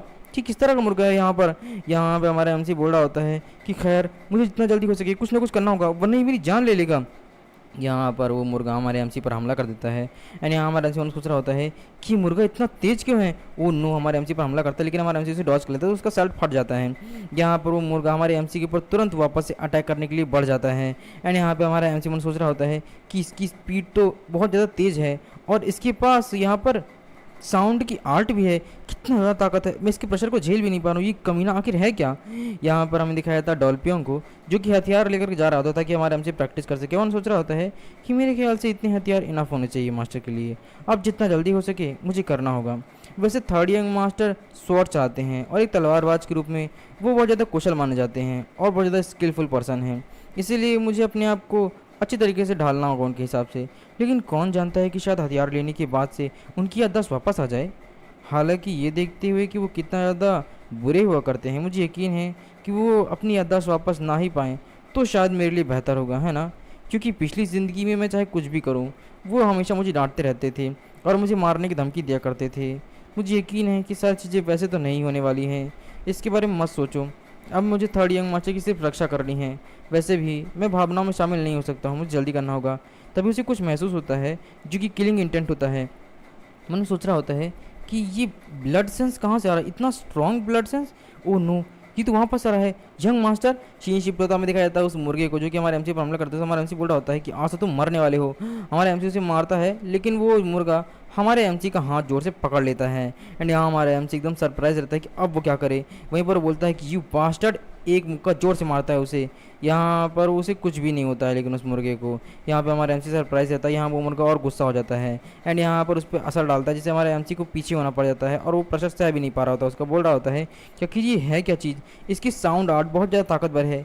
यहाँ पर हमारा एमसी सह जा रहा था। मैं सोच रहा होता है कि मुझे जितना जल्दी हो सके अपनी टेक्निक का इस्तेमाल करना ही होगा, जितना जल्दी हो सके मुझे उसे हराना होगा। लेकिन ये मेरे लिए बहुत मुश्किल है, काश मेरे पास कोई हथियार होता। क्या मैं उसका इस्तेमाल कर सकता हूँ? हाँ, मैं बांस का इस्तेमाल कर सकता हूँ। बांस इसके शरीर में घुसेड़ देता हूँ। यहाँ पे वो मुर्गा हमारे एमसी पर हमला कर देता है, मगर हमारा एमसी वहाँ से डॉज करता है, एक बांस निकालता है। वहाँ पे वो मुर्गा हमारे एमसी पर जैसे हमला करता है, हमारा एमसी उड़ता है और बोलता है कि यू बास्टर्ड चिकन, आज तो तुम्हारी मौत है, और सीधा उसके ऊपर घुसेड़ देता है। मगर वो उसके शरीर और ढाल इतनी मजबूत होती है कि वो बांस ही टूट जाता है, जिसे देखने के बाद हमारा एमसी भी सरप्राइज रहता है, क्योंकि जो बांस का जंगल है वो बहुत ज़्यादा मजबूत बांस को उगाता है। उसके बाद भी वो मरा नहीं। सो मन सोच रहा होता है कि ये क्या है, ये मरा नहीं। यहाँ उस मुर्गे को और गुस्सा आ जाता है एंड हमारा एमसी सोच रहा होता है कि ओ नो, वो अभी तक जीवित तो मुझे मार देगा। यहाँ पे वो इतना दूर फेंकता है, हमारा एमसी बहुत ज़्यादा दूर जाकर के गिरता है और उसकी बहुत ज़्यादा बुरी हालत हो जाती है। यहाँ वो मुर्गा चिल्ला रहा था, हमारा एमसी बोल रहा होता है कि बेवकूफ़ मुर्गा, मुझे बहुत दुख हुआ कि मैं नहीं चाहता था कि मैं इस आर्ट का इस्तेमाल करूँ, लेकिन लगता है कि मुझे इस आर्ट का इस्तेमाल करना ही होगा। तुम्हारे पंख को अब मेरे लिए हटाना मुश्किल हो रहा है। यहाँ पे वो मुर्गा काफ़ी ज़्यादा गुस्से में इस्तेमाल कर रहा था अपनी ताकत का। यहाँ पे हमारा एनसी बोल रहा होता है मैंने कभी नहीं सोचा था कि मैं इसका इस्तेमाल करूँगा, वो भी इस जानवर पर, लेकिन लगता है कि मुझे इसमें कोई मदद नहीं कर सकता है। मुझे वो करना ही होगा, मुझे आज अपनी ताकत का इंतजाम करना होगा।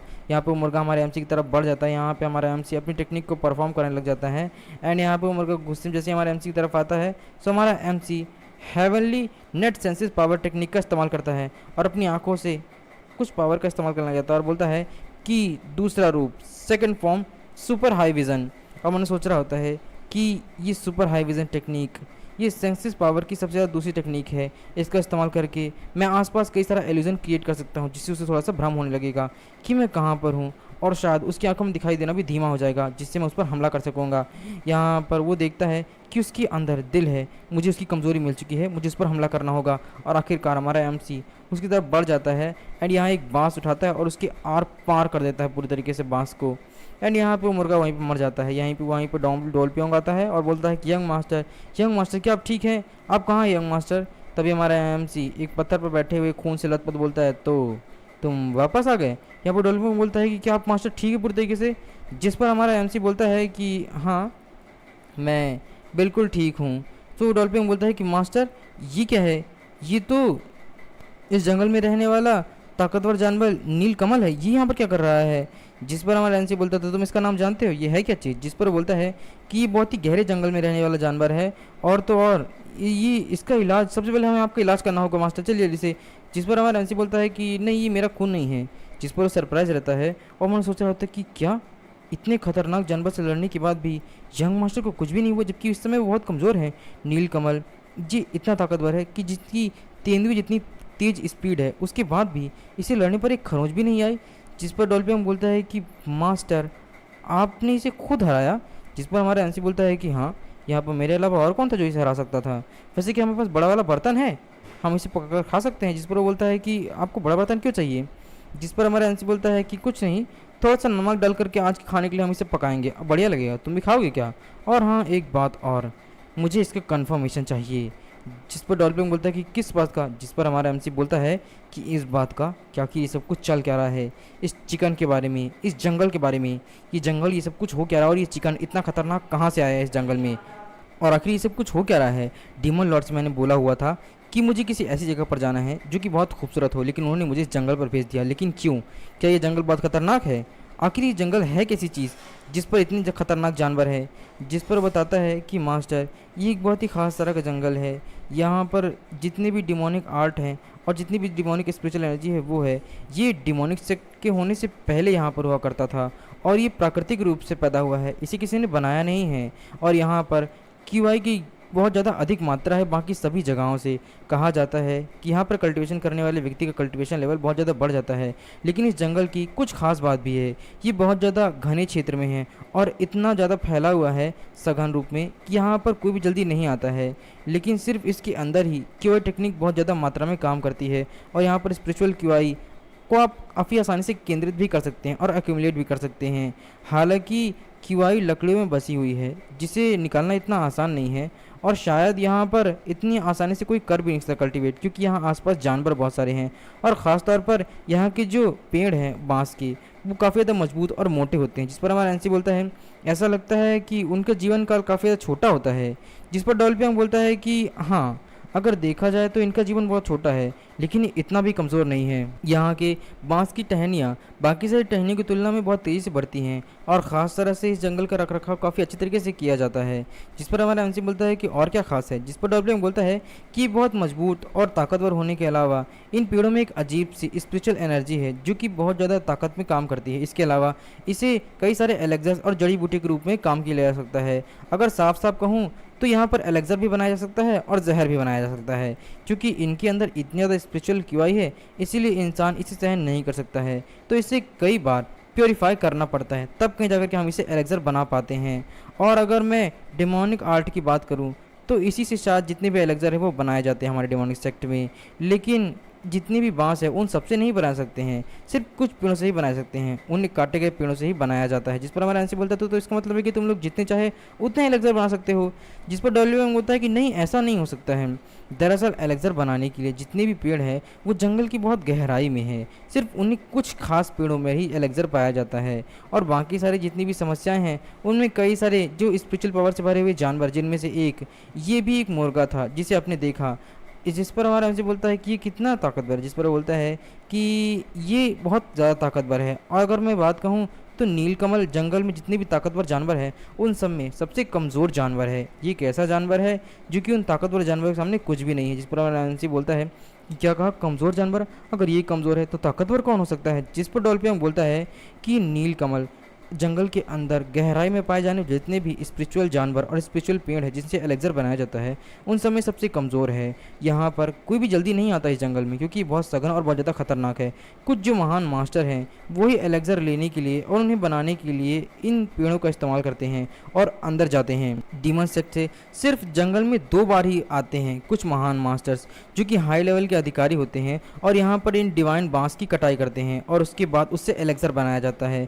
लेकिन ये बात ध्यान रहे कि उनके लिए भी ये हिस्सा बहुत खतरनाक है, यहाँ पर उससे भी अधिक खतरनाक जानवर है, और अगर कोई यहाँ पर फंस जाता है तो उसकी जान बहुत ज़्यादा मुश्किल से बचाई जा सकती है, या फिर लगभग वो मर ही जाता है। हालांकि ये बहुत कोने में है हम जहाँ रह रहे हैं, इसीलिए ये सुरक्षित है। जिस पर हमारा एनसी बोलता है कि कैसे? जिस पर वो उससे माफ़ी मांगते हुए बोलता है मुझे माफ़ कीजिएगा। नीलकमल जब यहाँ वापस आया तो उस समय मैं घूमने चला गया था, मैंने ध्यान ही नहीं दिया, मुझे माफ़ कर दीजिए। मैं अपने अहंकार में भूल गया था कि मैं आपकी रक्षा नहीं कर सका, प्लीज़ मुझे माफ़ कर दीजिए मास्टर। जिस पर अब एमसी बोलता है कि कोई बात नहीं, तुमने ऐसा कुछ भी नहीं किया है, और वैसे भी हम जंगल के बहुत ही किनारे बसे हुए हैं, लेकिन उसके बाद भी यहाँ जानवर आ गए और तुमने यहाँ पर बांस का एक पूरा का पूरा सरफेस तैयार किया, 8 तरह की दीवारें तैयार की, और 8 त्रिकोणीय दीवारें बहुत ज़्यादा ताकतवर भी मानी जाती हैं। तो तुमने जितना किया बहुत किया है, तुम्हें इसके लिए इतना उदास होने की ज़रूरत नहीं है, तुमने अपनी जिम्मेदारी काफ़ी अच्छे से निभाई। जिस पर वो बोलता है लेकिन मास्टर, जिस पर हमारा एमसी बोलता है कि ये लो ये कटोरा और खाओ, इसे पूरी तरीके से पका लिया गया है। वो उसे लेग पीस देता है, जिस पर वो सोचता है कि क्या सचमुच में ये चिकन खाने लायक है, कहीं ये एलेक्ज़र की जगह कोई ऐसी चीज़ तो नहीं बन जाएगी जो जहर हो। वैसे खा करके तो एक बार देखना ही होगा, तो पता चल ही जाएगा। यहाँ पे हमारा एमसी बोलता है कि फ़िक्र मत करो डॉल्पियोंग, तुम इसे खा सकते हो। वैसे ये यहाँ पर मिलने वाले एलेक्ज़र जितना ताकतवर तो नहीं, लेकिन मेरे ख्याल से थोड़ा बहुत तो होगा ही। क्या तुम्हारा पेट कमज़ोर है जो तुम खा नहीं सकते हो? यहाँ पर वो बोलता है कि नहीं, तो तुम खाते क्यों नहीं हो, खाओ। वैसे भी ये एलेक्ज़र जितना तो नहीं है, लेकिन कम से कम कुछ तो ताकतवर होगा ही। तो उसे खा लेता है और बोलता है अरे वाह मास्टर जी, तो बहुत स्वादिष्ट है, एक और दीजिए। जिस पर बोलता है कि अरे वाह, तुम्हें पसंद आ गया। और यहाँ पे हमारा एमसी मन सोच रहा होता है कि जंगल इतना खतरनाक है, लेकिन फिर भी डीमन लॉर्ड ने मुझे यहाँ भेज दिया। पिछली ज़िंदगी में मैं अपनी पूरी ज़िंदगी बर्बाद कर चुका था, इसीलिए मैं आज़ाद की ज़िंदगी जीना चाहता था और यहाँ पर से सिर्फ भागना चाहता था, पर भाग नहीं पाया और अब मुझे ताकत की ज़रूरत पड़ रही है। लेकिन उससे भी बड़ी चीज़, मैंने डीमन लॉर्ड से कहा हुआ था कि मैं सिर्फ वहाँ जाकर थोड़ी सी हवा खाना चाहता हूँ, लेकिन उन्होंने मुझे इतने खतरनाक जंगल में भेज दिया। लेकिन क्यों? आखिर उन्होंने मुझे यहाँ क्यों भेजा? क्या वो चाहते थे कि मैं मर जाऊँ, या फिर वो मुझे यहाँ पर ऐसे ही छोड़ देना चाहते थे? आखिर है क्या? क्या वो चाहते हैं कि मैं डिमोनिक आर्ट में महारत हासिल करूं और ताकतवर बनूं, क्योंकि वहाँ पर काफ़ी ज़्यादा स्पिरिचुअल पावर है? चाहे कोई भी रीज़न हो, लेकिन ये बहुत खतरनाक है। हमारा एमसी पूछता है तुम ये बताओ कि तुमने ये 8 तरह से कोण में बनाई गई ये जो दीवारें हैं, जो इतनी अच्छी तरीके से तुमने बनाई है, आखिर तुमने बनाया कहाँ से? ये सामान्य किसी भी तरीके से तो नहीं बनाया जा सकता है, इसके लिए तो माप की ज़रूरत पड़ती है, जो कि बहुत ज़्यादा काम करता है। तो तुमने कैसे बनाया? जिस पर डॉल्फिन पूछता है कि मास्टर, क्या आप मेरे काम को एक्सेप्ट कर रहे हैं? जिस पर हमारा एमसी बोलता है कि नहीं, तुमने काम काफ़ी अच्छा किया है, इसलिए मैं इसे देख कर बोल रहा हूँ। यहाँ पर डॉल्फिन पूछता है कि लेकिन मास्टर, आपको इस फॉर्मेशन के बारे में कैसे पता, कि आपने पढ़ाई की है?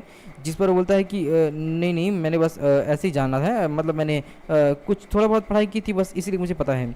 डॉल्फिन मैंने सोच रहा होता है कि आखिर ये फॉर्मेशन और मार्शल आर्ट के बारे में इन्हें कैसे पता? ये तो एक अलग अध्ययन है। मार्शल आर्ट टेक्निक और ये फॉर्मेशन दोनों अलग अलग चीज़ें हैं, जिन्हें अलग अलग तरीके से पढ़ा जा सकता है, मगर मास्टर सब कुछ भूल चुके हैं। तो आखिर ये कैसे? क्या वो पढ़ने या जानने का दिखावा कर रहे हैं? थर्ड यंग मास्टर को मैं जितना ज़्यादा जानना चाहता हूँ, उतना ज़्यादा मेरे मन में सवाल उठ रहे हैं। आखिर ये है क्या? नरेशन वाइज बताती है कि उसके बाद 3 दिन में 10 से अधिक किताबों को और मार्शल आर्ट ग्रंथ को हमारे एमसी ने पढ़ डाला और उनकी टेक्निक को जितना हो सके उतना याद करने की कोशिश की। यहाँ पर डॉल्फिन पूछता है कि क्या आपने इसे पढ़ लिया? जिस पर हमारा एमसी बोलता है कि हाँ, बस अब कुछ रह गई पढ़ने के लिए, ये 10 मैं पढ़ चुका हूँ, जाओ ले जाओ उनको यहाँ से। यहाँ पर हमारे एमसी ने इतनी आसानी से एंडी और लोटस को भी हरा दिया। हालांकि वो पूरी तरीके से नहीं हरा पाया, लेकिन फिर भी उस पक्षी को उसने पूरी तरीके से ख़त्म कर दिया। तो ये पूछता है कि डॉल्फिन, क्या ये तुम्हें उबला हुआ चिकन पसंद है? जिस पर वो हाँ बोल देता है। एंड यहाँ पर हमारा एमसी पूरी तरीके से अहंकार से रहित हो गया। पिछली ज़िंदगी में जितना ज़्यादा एटीट्यूड वाला बंदा था, वो उससे बिल्कुल अलग और एकदम खुश मिजाज हो गया। सो बोलता है कि अरे वाह, तुम्हारा पेट खराब है ना, तुम कितने ज़्यादा बकवास हो, तुम्हें शर्म नहीं आती? इसके अलावा हमारे एमसी ने और भी कई सारी टेक्निक सीखी। जब वो सीरियस होता है तो उसका ऑरा बहुत ज़्यादा ताकतवर हो जाता है, जिसे समझना बहुत ज़्यादा मुश्किल होता है। इसके अलावा उसने क्यूआई ब्लॉकेज के कारण अपनी जितनी भी क्षमता खो दी थी, वो उससे निराश भी नहीं है, बल्कि खुश और अपना मज़ा ले रहा है। दरअसल ये सारी की सारी बातें डॉल्फिन सोचे जा रहा होता है, क्योंकि जो हमारा एमसी है वो खा पी करके एकदम मज़े ले रहा होता है, उसे कोई फ़र्क भी नहीं पड़ रहा होता है कि क्या है और क्या नहीं है। मैंने सोच रहा होता है कि ज़रूर मेरे साथ बहुत कुछ अच्छा होने वाला है। इतना खाने के बाद और सोने के बाद दिन रात बस इतना ही करता रहता है। यहाँ पे हमारा एमसी मन सोच रहा होता है कि मैंने डिमोनिक आर्ट में महारत हासिल कर ली है और मैंने काफ़ी अच्छे तरीके से पढ़ भी लिया है, लेकिन अगर मैं डिमोनिक आर्ट को सीखने में जल्दबाजी नहीं करूँगा तो शायद ये मेरा पहला मौका है और शायद इसमें मेरी जान भी जा सकती है। मुझे जल्दी करनी होगी, मुझे कम से कम समय में शक्तिशाली बनना है, इसलिए मुझे डार्क शेडो क्यूआई को मुझे इस्तेमाल करना होगा और उसकी टेक्निक को सीखना होगा। मैं उसे नहीं छोड़ सकता हूँ, मेरे लिए ये जानी पहचानी टेक्निक है। लेकिन अगर मैंने यहाँ पर डिमोनिक आर्ट की जगह राइटिस सेक्की आर्ट का इस्तेमाल किया तो ये बहुत बुरा होगा। डार्क शेडो क्यूआई एक नई मार्शल आर्ट है जो कि पिछली पीढ़ी से ही जानी जाती है। ये अधिक समय नहीं हुआ है, लेकिन मैंने टॉप 10 ग्रेट सेक की टेक्निक को यहाँ पर एक्टिवेट करने के स्थान पर डिमोनिक आर्ट का इस्तेमाल करने के बारे में सोचा है। उस समय मैं किलिंग किंग था, लेकिन इस समय मैं चुन हाजिन हूँ। अगर मैं डिमोनिक आर्ट के आधार पर सोचूं तो ये कैसा रहेगा? शायद ये मेरी प्रकृति पर निर्भर करता है, मेरे फॉर्मेशन पर। ये दोनों दोनों अलग अलग होंगी। क्या ये ऐसा हो सकता है जैसे कि साफ़ पानी में ये डिमोनिक आर्ट काली बूंद की तरह हो? मानो जैसे साफ़ पानी में एक काली बूंद गिरा जाए तो पूरा का पूरा पानी काला हो जाएगा। और उसी तरीके से अगर मैं यहाँ पर इस डिमोनिक आर्ट को इसमें मिला लूँ तो शायद मेरे लिए एक नई टेक्निक बन जाएगी। डार्क शेडो क्यूआई टेक्निक एक अलग तरह की टेक्निक है, वहीं डिमोनिक आर्ट एक दूसरी तरह की टेक्निक है जो कि कम और पुरानी पीढ़ी से चली आ रही है। तो क्यों ना मैं कोशिश करूं कि इसे एक नई टेक्निक बना लूं, ये मेरे लिए कुछ और भी ज़्यादा उपयोगी हो सकती है। और अगर मैं डार्क क्यूआई टेक्निक को हेवनली डीमन सेक्ट से पंथ से जाना चाहता हूँ तो शायद यही मेरा भाग्य है कि मैं पिछली ज़िंदगी से अब तक इस टेक्निक को जानता आ रहा हूँ। तो चलो कल्टीवेशन करना शुरू करते हैं। यहाँ पे हमारा ऐसे कल्टीवेशन करने बैठ जाता है और मन सोचा रहा होता है कि ट्रू डिमोनिक आर्ट और यहाँ पर डार्क शेडो आर्ट, ये दोनों की दोनों अलग अलग तरह की टेक्निक है और इन दोनों की जो एक्यूमुलेशन टेक्निक है वो दोनों से विपरीत है। तो अगर मैं इन दोनों को एक कर देता हूँ और जोड़ने की कोशिश कर सकता हूँ तो ये बहुत बढ़िया होगी और शायद तक मैं एक नई टेक्निक को भी बना लूँ जो बहुत ज़्यादा ताकतवर होगी। यहाँ पर डॉल्पियोंग बाहर अपनी साफ़ सफाई कर रहा होता है एंड यहाँ पर सोच रहा होता है कि पता नहीं क्या समस्या है। 12 दिन हो चुके हैं लेकिन अब तक वो अंदर ही है, उन्होंने कुछ खाया पिया भी नहीं है। उन्होंने कहा है कि मैं परेशान ना करूं, लेकिन आखिर वो वहाँ कर क्या रहे हैं?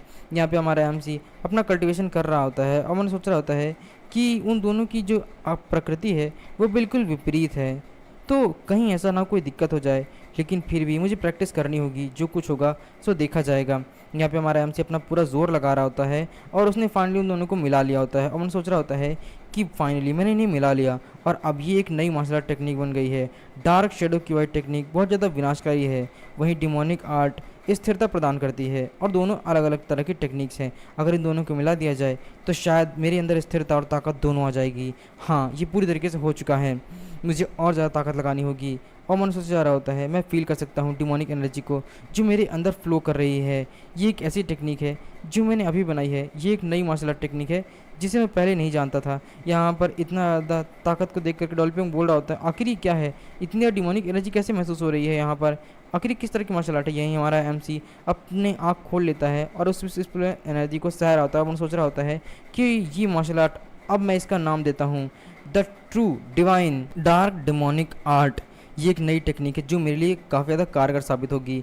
यहाँ पर हमारा एमसी को दिखाया जाता है जो अपना काम पूरा कर चुका होता है। सीन शिफ्ट होता में दिखाया जाता है एक मंकी को जो कि काफ़ी ज़्यादा घुर्रा रहा होता है एंड गुस्से में होता है। हमारा एमसी और डॉल्पियोंग उनसे लड़ रहे होते हैं एंड यहाँ पर डॉल्पियोंग उसे ख़त्म कर देता है और बोलता है कि मास्टर मेरे ख्याल से हमें यहाँ से जितना जल्दी हो सके निकलना चाहिए क्योंकि ये बहुत ज़्यादा डेंजरस है मास्टर। यहाँ पर हमारा एमसी कुछ नहीं सुन रहा होता, उन्हें काटे जा रहा होता है। डॉल्पियोंग बोल रहा होता है कि बहुत ज़्यादा डेंजरस है मास्टर, हमें जितना जल्दी हो सके यहाँ से निकलना होगा। जंगल की अधिक गहराई में जाना खतरनाक हो सकता है और मेरे पैर में और कोई ताकत भी नहीं बची रह गई है। यहाँ पे हमारा एमसी बोलता है कि नहीं, जिस पर डॉल्फिन बोलता है कि मास्टर मेरे ख्याल से बहुत बुरा होगा और हमें वापस लौट जाना ही हमारे कोने में बुद्धिमानी होगी, चलिए।